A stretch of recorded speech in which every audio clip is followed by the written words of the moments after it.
coming out today in the past couple of hours. Looks like that golden dome around the United States can't come fast enough.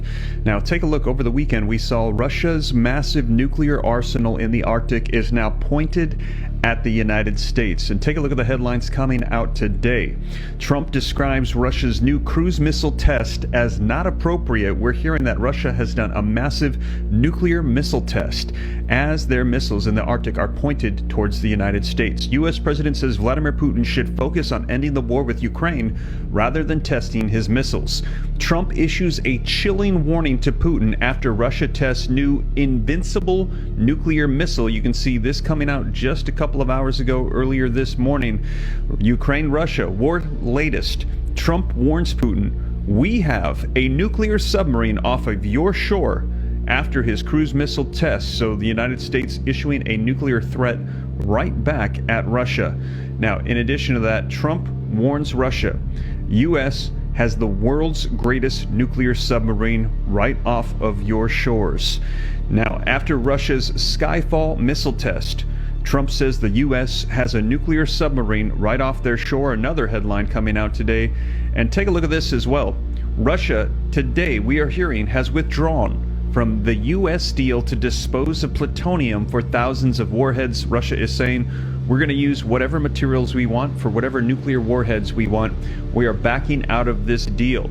Now, this comes as Lavrov says the prospects of a Russia-U.S. summit depend on the United States. As you know, talks have fallen apart, but take a look. It is not looking like we're going the direction of peace. Ukrainian war brief. U.S. reportedly mulling further sanctions on Russia that could hit their banking sector as well. So a lot of nuclear threats being issued today, October 27, 2025, as we're hearing that Russia did nuclear tests over the weekend.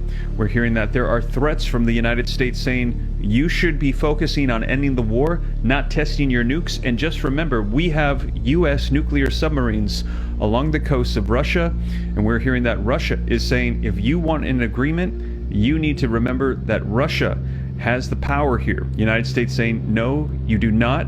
You need to come to the table, and we're going to hit you with further sanctions. Well, that wasn't exactly the news I was hoping to wake up to this morning. It looks like all the talks about Trump being a peacetime president aren't going to last too long. It looks like he's about to drag us into World War III. And isn't it lovely that all of this is going on right as we're about to see Three-Eye Atlas peek out from behind the sun tomorrow? And I've heard some crazy speculation about what may be about to take place whenever that thing emerges. And at this point, I don't have any faith in any of those predictions. But with tensions this high, what if something does happen tomorrow? What if this thing emerging from behind the sun causes some natural phenomenon that we've never seen before and wipes out a country's power grid? They may just assume that they're under attack and start launching nukes. I still have my suspicions that the power of nuclear weapons has been greatly exaggerated, though. You would think that with all the fighting and the wars and stuff that have taken place over the last 50 plus years, that at some point since those two that we dropped in Japan in 1945, someone would have utilized one of these things in a wartime effort. But I guess if they are as destructive as they claim, we're about to find out just how destructive they are. It looks like both of these guys are just itching at the opportunity to launch something. Aliens exist and President Trump knows about it. That's according to Israel's former space security chief. In an interview with an Israeli newspaper, he said the aliens have been waiting until today for humanity to develop and reach a stage where we will understand in general what space and spaceships are. NBC News chief global correspondent Bill Neely explains this one. Hi, Alison. Well, this is quite a story, and it comes from the man who headed Israel's space security program for nearly 30 years. Chaim Eshed is making the extraordinary claim that the United States and Israel have been in contact with a group of aliens for years, not immigrants, but extraterrestrials. He has called them the Galactic Federation of Aliens, and he says President Trump is aware of the existence of these aliens and had been on the verge of revealing their secrets, he claims, but was asked not to do so by the Federation in order to prevent what he calls mass hysteria. Well, the retired general says the US and Israel have kept it from the public because, quotes, humanity isn't ready and the aliens don't want to reveal themselves until humanity can evolve, he says, and understand what space really is. Well, the good news is that he claims an agreement has been reached between the US government and the aliens, a contract to do experiments here. There's also, he says, a secret underground base on Mars where there are American and alien representatives.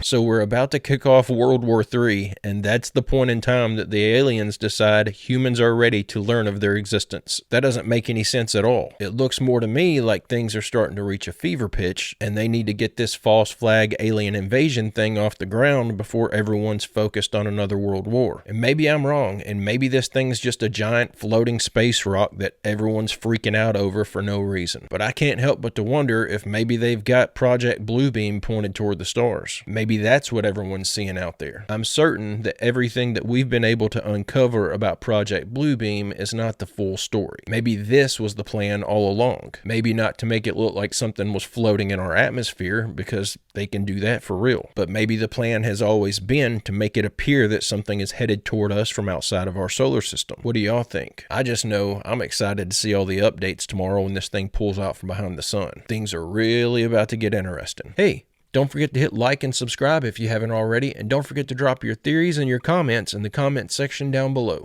Saw some interesting stuff. And so what I'll tell you is that footage, the fact that it was dead drop to Burleson, I'm certain that there's more of where that comes from, and we are going to push for the declassification of stuff that we've seen, because I think the American people deserve to see it. But I think, you're never going to have the U.S. government admit or try to explain something if it's also somewhat not specifically pertaining to national defense. So if it's not tech that we've made, not involving a foreign government, I think that you're going to see a direct statement from that. What's interesting, and I kind of went into this with Joe Rogan, is when we were talking to some of the witnesses, they don't call them extraterrestrial. They call them interdimensional. There's also this aspect of these things defying physics as we know it, and then you look into texts that were removed from the Bible, like the Book of Enoch, that actually specifically address technologies, if you will, that were given to mankind or of entities not of human origin, non-human intelligence. So these are all things to consider when addressing the topic, but based on what I've seen, not speculating, based on the evidence that I've seen, there's something out there. And based on what I'm saying is it's not, I think that it's along the lines of that video that you just saw. Have they shown you? Okay, so I have to be careful, because I could get in trouble if I divulge what I've been shown in a skiff. So what I can tell you is I'm just telling you, as me not specifically addressing skiff stuff, that they're real. And I'm not the only one. You just saw the Secretary of State in a documentary addressing the same thing.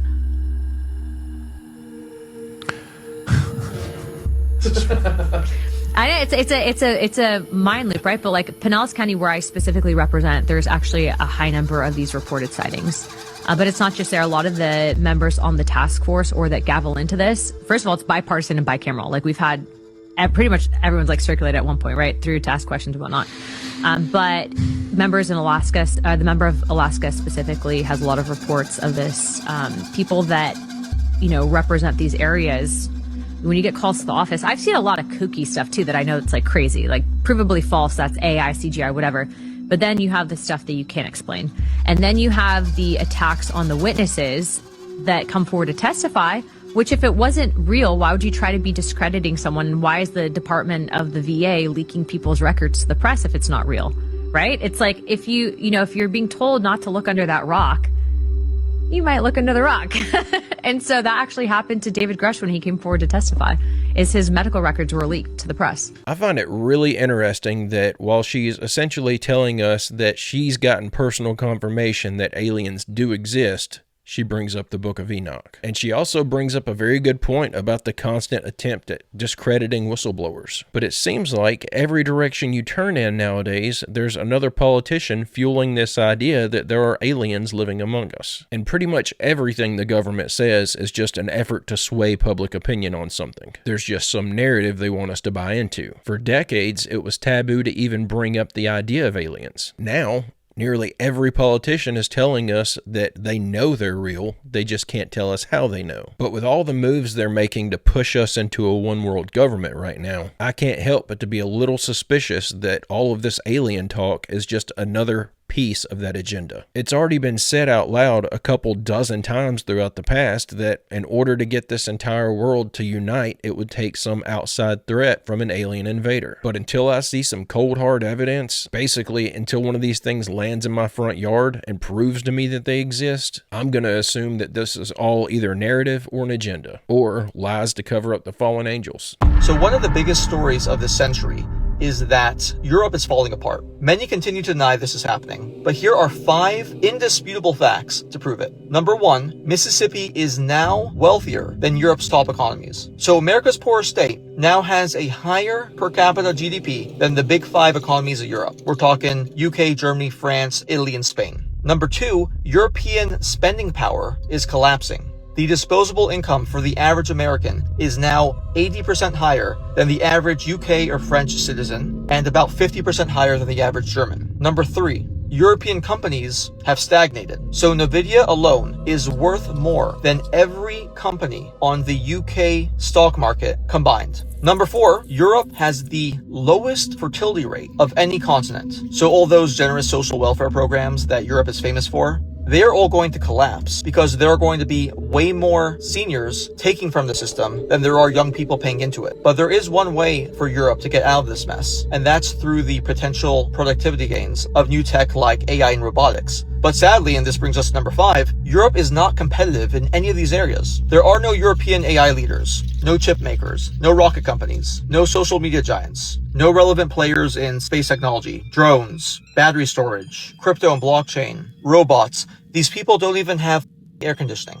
Now, don't get me wrong, I love Europe. I'm rooting for them, but you guys need to get your together. Wow. It sounds like the whole of Europe is about to turn into a third world country. I had no idea it had gotten that bad over there. I used to live in Mississippi from 2011 to 2015. And when he says it's the poorest state in the U.S., it is by far the poorest state in the U.S. You can feel it. That place was horrible. And I don't mean to hurt anyone's feelings if you're sitting and watching this video from Mississippi right now, but my entire experience there was a complete and total nightmare. Nobody has any money there. Everything is crazy expensive, and because of that, all the people that live there just seem to be walking around on autopilot just waiting for it all to end. Everyone seems miserable. I couldn't make a single decent friend the entire time I lived there, and I'm a relatively outgoing guy. But if the entirety of Europe is worse off than the state of Mississippi is right now, that is not a good sign at all. Sadly, I think it's been pretty well established at this point that the only reason that Europe's even going through all this is because of all these shadow governments manipulating things in the background.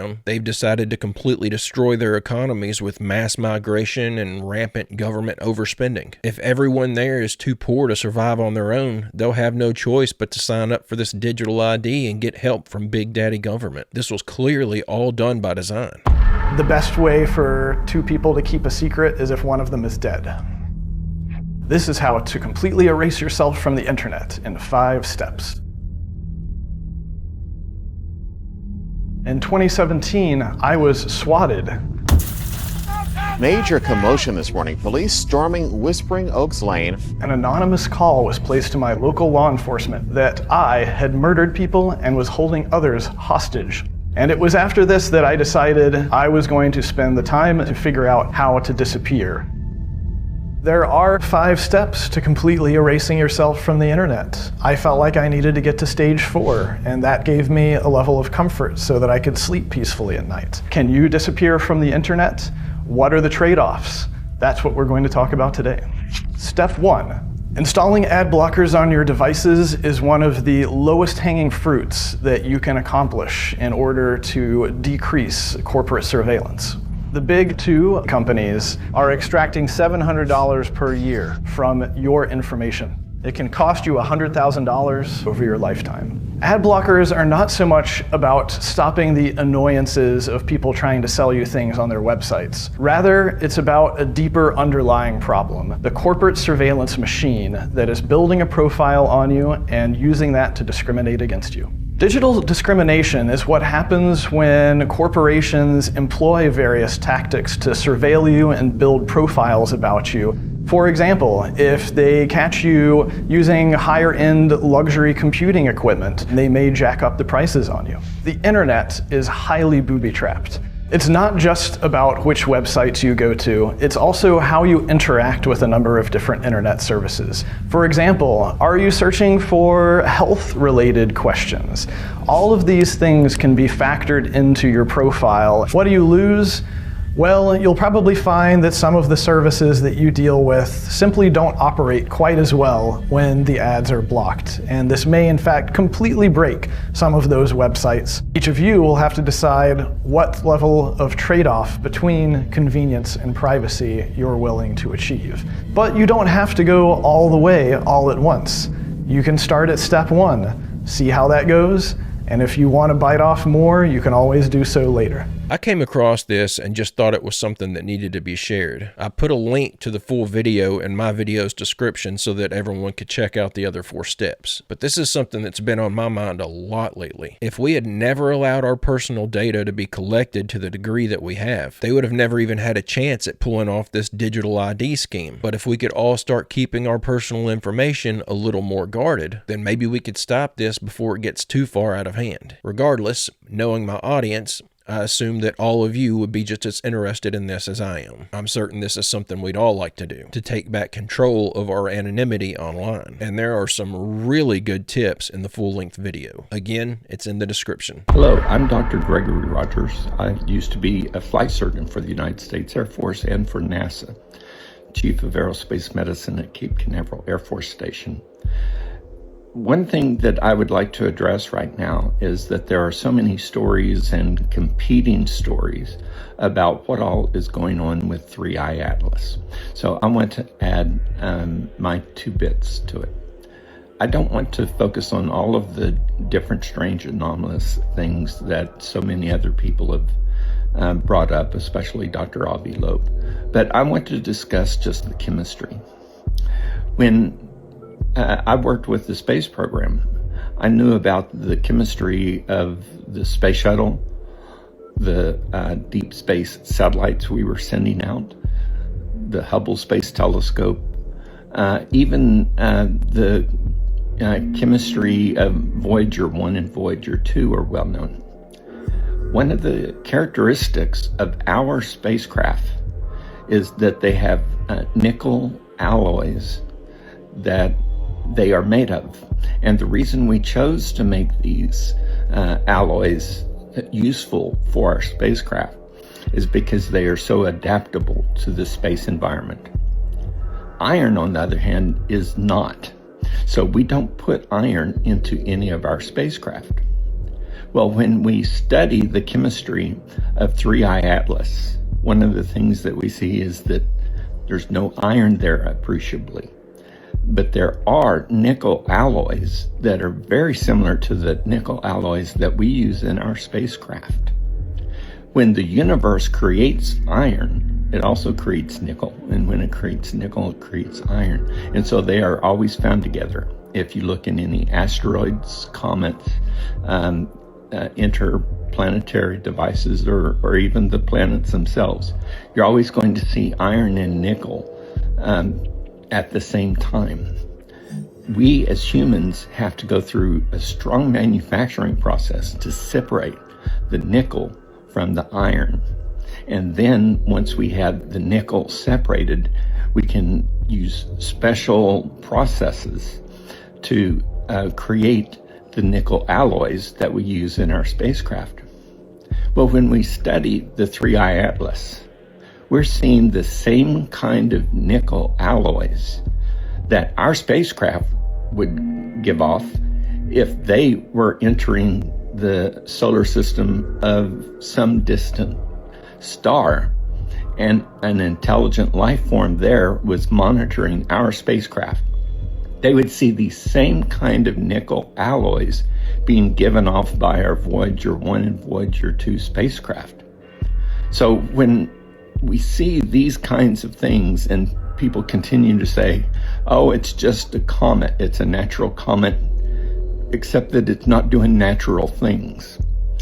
When we look at the chemistry alone, this is a very troublesome aspect of what we see. If these are nickel alloys being used for 3i Atlas for the same reasons that we would use it for our satellites and space probes, then that means somebody manufactured it, because iron should be there and it's not. Nickel alloys should not be there, but they are. So I want to point this out specifically because I find it as a very important finding. And so as a member of the International UFO Bureau, I wanted to put this information out. Thank you very much. So the most palatable explanation that I've come across as to how they determine the chemical composition of these rocks floating out in space. The sun shines off of an asteroid, and they collect that light coming off of it through a telescope. Then they run that light through a prism. When that light splits into all the colors of the rainbow, certain colors are more prevalent than others. There are also little lines that appear in the light like signifiers, or like a fingerprint made out of light. You can basically think of it as a rainbow colored barcode made out of light that we can then compare to all the other rainbow colored barcodes that we've cataloged from taking images of other objects. So if the lines match iron, then it has iron in it. If the lines match carbon, it has carbon in it, and so on. But if we even believe that they've put objects out into space, the light being emitted from 3i Atlas matching the light that's emitted from objects that are man-made that we ourselves have put out into space, that's apparently how they make that determination. My only hang-up is they've lied to us so much about space travel,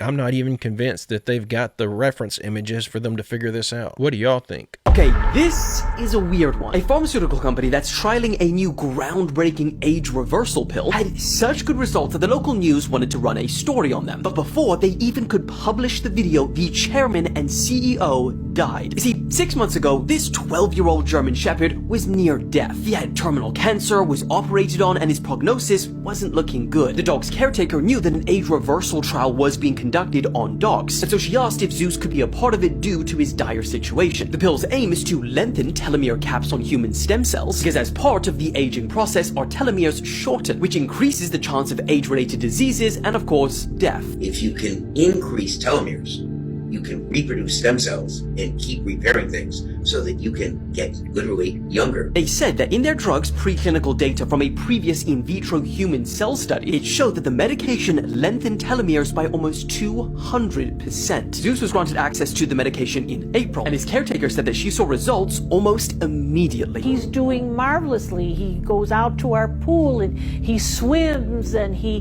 has fun and he plays with the tennis ball. A recent scan showed that the cancer in his body had completely disappeared, and the results were so remarkable that she asked for more to give another 12-year-old dog that could hardly walk due to arthritis. And just last week, she said that he had started galloping and running again. But then, despite all of that, they hit us with this. And we are sad to report that since this interview was conducted, Dr. Christopher Chapman has recently passed away. On the company's website, they announced his passing, saying, out of respect and privacy for Dr. Chapman's family, details of the 71-year-old's passing will not be made available. And then added that to support the new chairman and CEO, 3 telomere directors have voluntarily resigned. Human trials for this drug are planned for mid-2025. This is crazy. If the telomeres cap off life expectancy at 120 years, and they found a way to increase the telomeres by 200%, that would theoretically give us a new life expectancy of 360 years. That would be quite the jump. And if you're 60 years old whenever you start taking this treatment, if there are no other factors at play, this would theoretically place you back at 1/3 of your full lifespan. So if the math is correct, it would put a 60-year-old back at the age of 20. And I'm sure there's more to it than that, but I'm pretty sure that'd be the correct math. What I find quite interesting, though, are all of these celebrities here in the past 12 months that seem to be literally aging in reverse. Like the mom of the Kardashians that went from literally looking like she was in her late 50s to looking like she's in her late 20s. I've been racking my brain trying to figure out what that that's all about. So maybe there are already human trials going on and they're just not telling us about it. I know one thing though, I'm not interested in doing this personally. I'd love to have the extra time with my wife and kids, but with the direction this world is headed in, I don't think that most people are going to make it anywhere close enough to their original telomere caps to even make something like this worth worrying about. This is exciting to talk about, but it's just going to be another procedure that was designed for the elites,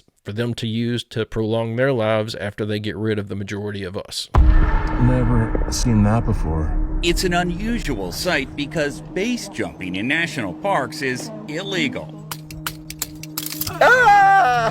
Charles Winstead captured this video while climbing Yosemite's 3,000-foot-high El Capitan, and it's just some of the unlawful behavior he's seen here recently. Car camping, base jumping, drone activities. From what I hear, people are hiking Half Dome without permits. Even with the federal government shut down, national parks are still wide open, but most of the staff is furloughed, which may embolden thrill seekers. Wow. Right in the middle of the meadow. We started seeing people base jumping and not the typical crack of dawn, do it quick and then run away, but middle of the day and just walking off without any concerns. Here at El Capitan, climbers worry about the danger of drones and base jumpers above them. I've definitely been climbing and had base jumpers like fly past me. What's that like? It's scary. It's like really loud, like incredibly loud. Robbie Brown didn't see any base jumpers this trip, but he did see emergency services. They did a rescue the other day. There were some people who got hurt, which is fairly regular. So those sorts of activities are still going on? Oh yeah. Like people are still rock climbing and having a great season. The warm fall weather and no admission fees are attracting plenty of visitors, including Yosemite regular Tom Evans, who's been photographing climbers here for decades. There's nobody manning the gates, so people come in all the time now since it's free. The employees that they need to run this, they've all been sent away. The National Park Service told CBS News rangers are still patrolling high-use areas, but their priority is keeping everyone safe and protecting the environment, and now hoping all visitors will be on their best behavior. Carter Evans, CBS News, Yosemite National Park.